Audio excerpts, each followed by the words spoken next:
Good morning student.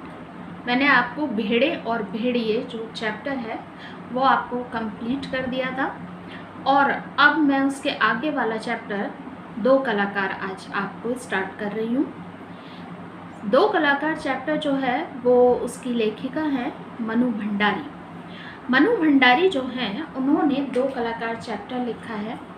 कलाकार शब्द, जैसे कि हम सभी जानते हैं कि कलाकार जो होता है उससे हमारे दिमाग में तमाम तरीके की बातें आती हैं कि कलाकार कौन होता है।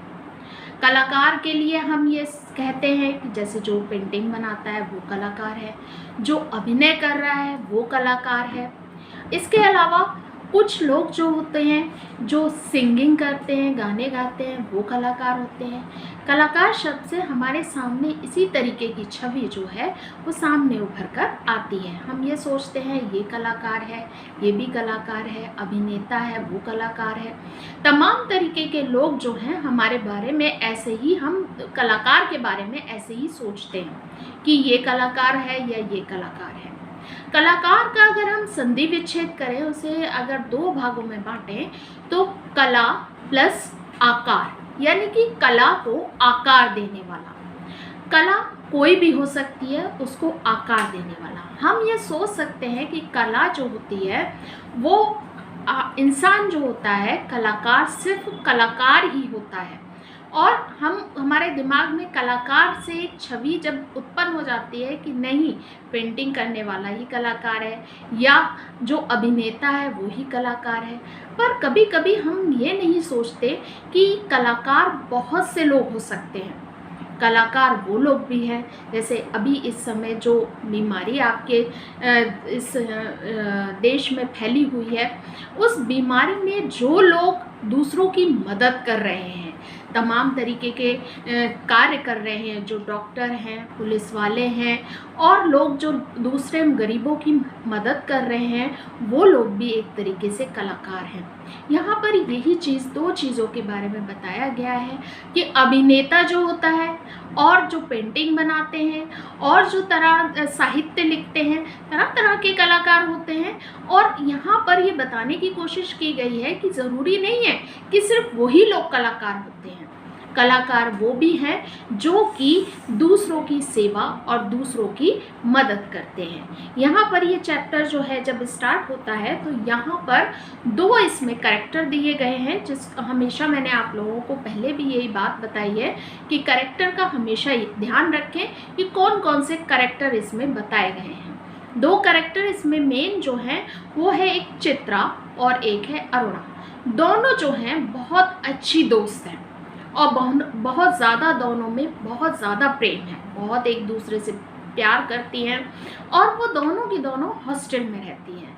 और यहाँ पर उन्होंने बताया है कि स्टार्ट होता है शब्द ए रूनी उठ कहते हुए चादर खींचकर चित्रा ने सोती हुई अरुणा को झकझोर कर उठा दिया।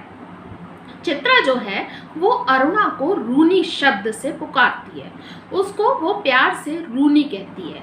और चित्रा जो है वो उसको उठाती है अरुणा को। अरुणा जो है वो सो रही होती है, उसकी चादर पकड़ के खींच देती है और कहती है ए रूनी उठ, और उसको हिलाकर झकझोर कर, यानी कि उसको हिलाकर उसने उठा दिया।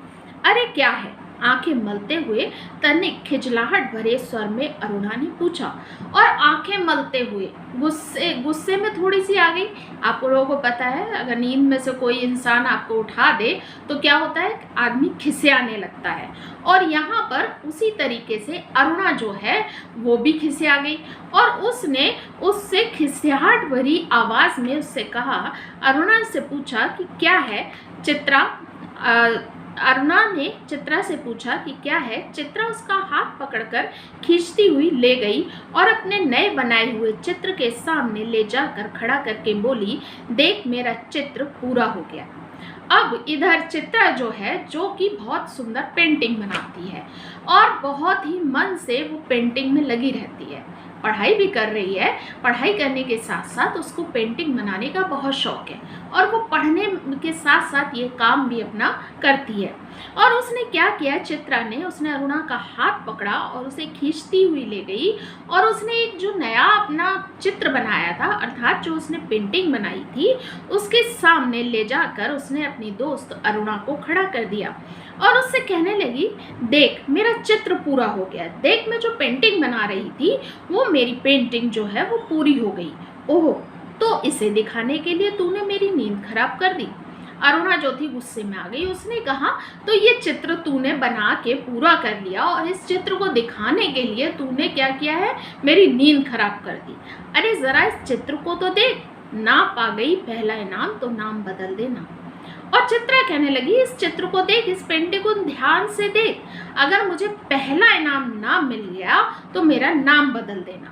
अब हर इंसान जो है पेंटिंग समझने में असमर्थ होता है। हर कोई पेंटिंग नहीं समझ सकता।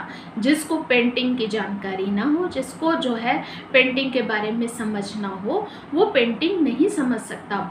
वही हाल अरुणा का है। वो चित्रा के बनाए हुए चित्रों को देखती है, पर बहुत से चित्र जो है उसकी समझ में आते हैं और बहुत से चित्र जो है उसकी समझ में नहीं आते हैं। और वो जो थी, चित्र को चारों ओर घुमाते हुए अरुणा बोली, किधर से देखूं, यह तो बता दे। अब उसकी समझ में नहीं आ रहा है कि मैं चित्र किधर से देखूं, किधर से सीधा है। वो कहने लगी, ये तो बता दे, ये किधर से सीधा है, मैं किधर से देखूं। 1000 बार तुझसे कहा है कि जिसका चित्र बनाए उसका नाम लिख दिया कर, जिससे गलतफहमी ना हुआ करे। और वो कहती है अरुणा चित्रा से कि तुझसे 1000 बार कहा है, जिस चीज़ का चित्र तू बना रही है उसका नाम जो है वो नीचे लिख दिया कर। मेरी समझ में नहीं आता है तू कौन से चित्र बनाती है, वरना तू बनाए हाथी और हम समझे उल्लू। और वो कहने लगी कि ऐसा है कि तू जो है अपने चित्रों के नीचे उसका नाम लिख दिया कर, जो तू चित्र जिस चीज़ का बना रही है, नहीं तो तू बनाए हाथी और हम समझे उल्लू, क्योंकि हमारी तो समझ में आता नहीं ये किस चीज़ का चित्र है। तस्वीर पर आंखें गड़ाते हुए बोली, किसी तरह नहीं समझ पा रही हूँ कि 84 लाख योनियों में से आखिर ये किस जीव की तस्वीर है। और वो कहती है अरुणा कि मैं सब तरफ से उसने इधर उधर से घुमाया, फिर उसमें उसने आंखें अपनी गड़ाई, बहुत ध्यान से देखा उसने, और वो कह रही है मैं किसी भी तरीके से मेरी समझ में नहीं आ रहा है कि 84 लाख योनियों में, हिंदू धर्म में बताया गया है कि व्यक्ति जो है जब पुनर्जन्म लेता है तो 84 लाख योनियों में से होता हुआ वो है पुनर्जन्म लेता है। हो सकता है कि अभी वो इंसान के रूप में है, तो कल अगर जब वो पुनर्जन्म लेगा तो वो हो सकता है किसी जानवर के रूप में पैदा हो। तो उसने इसी तरीके से उसने कहा कि उन 84 लाख योनियों में पता नहीं ये जानवर है कि इंसान है, कौन सा जानवर है, मेरी ये समझ में नहीं आ रहा है। तो आपको कोई जीव नज़र आ रहा है? चित्रा कहने लगी, ये जो चित्र मैंने बनाया है वो आपको कोई जानवर नज़र आ रहा है? ज़रा अच्छी तरह देख और समझने की कोशिश कर। उसने कहा चित्रा ने अरुणा से कि बहुत अच्छे से देख और इसको समझने की कोशिश कर।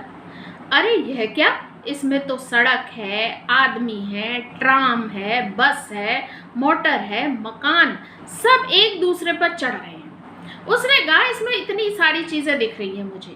अरुणा कहने लगी, मुझे इसमें सड़क दिख रही है, आदमी दिख रहा है, ट्राम दिख रही है। ट्राम जो होती है वो मुंबई में पहले बसें जो होती थी, जिस तरीके से वहाँ पर जो है रोड पे ही वो पटरी बिछी होती थी और वहाँ पे ट्राम चला करती थी, और वो जो है सवारियों को लेकर जिस तरीके से बसें होती हैं वैसे ही ट्राम जो है वो पटरी पर चला करती थी पुराने समय में।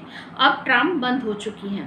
तो उन्होंने कहा कि ये सब एक दूसरे पर चढ़े हुए हैं, यानी कि सड़क भी है, किसी के ऊपर सड़क चढ़ी है तो किसी के ऊपर आदमी चढ़ा है तो किसी के ऊपर मोटर चढ़ी है। कुछ समझ में नहीं आ रहा है, मानो सबकी खिचड़ी पका कर रख दी हो। और अरुणा कहने लगी, ऐसा लग रहा है जैसे तूने कोई खिचड़ी पका कर रख दी है, क्या घनचक्कर बनाया है।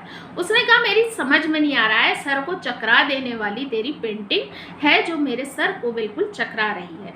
ये कहकर अरुणा ने चित्र रख दिया, ज़रा सोच कर बता कि यह किसका प्रतीक है। और ये कहकर अरुणा ने उसका चित्र जो है चित्रा का उठाकर रख दिया। अब चित्रा कहने लगी उससे, ये बता ये किस चीज का प्रतीक है, इससे तेरी क्या समझ में आ रहा है। अब अरुणा जो थी वो हंसकर बोली कि तेरी बेवकूफी का आई है बड़ी प्रतीक वाली, और कहने लगी तेरी बेवकूफी का प्रतीक है, तूने ये जो बेवकूफी दिखा रखी है इस पेंटिंग में उसका प्रतीक है, आई है बड़ी पूछने की ये किसका प्रतीक है। अरे जनाब, ये चित्र आज की दुनिया में कंफ्यूजन का प्रतीक है, समझी। और वो कहने लगी, अरे भाई ये आज की दुनिया में मनुष्य कितना कंफ्यूज है, उसको समझ में नहीं आता कि वो ये करे, ऐसा करे, वैसा करे, उसका प्रतीक है, समझी। तेरी समझ में कुछ नहीं आता है, मुझे तो तेरे दिमाग के कंफ्यूजन का प्रतीक नजर आ रहा है, बिना मतलब जिंदगी खराब कर रही है।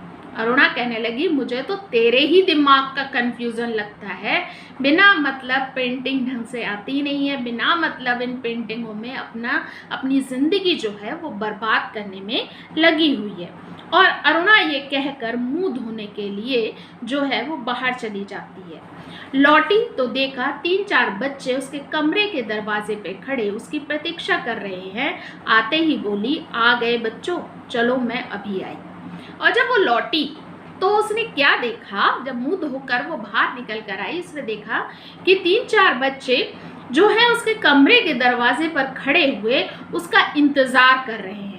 और वो जब उसने उनको देखा, बच्चों को देखा, तो आते ही बोली, आ गए बच्चों, चलो मैं भी आई। और बच्चों से कहने लगी, चलो तुम लोग बैठो, मैं अभी आ रही हूँ।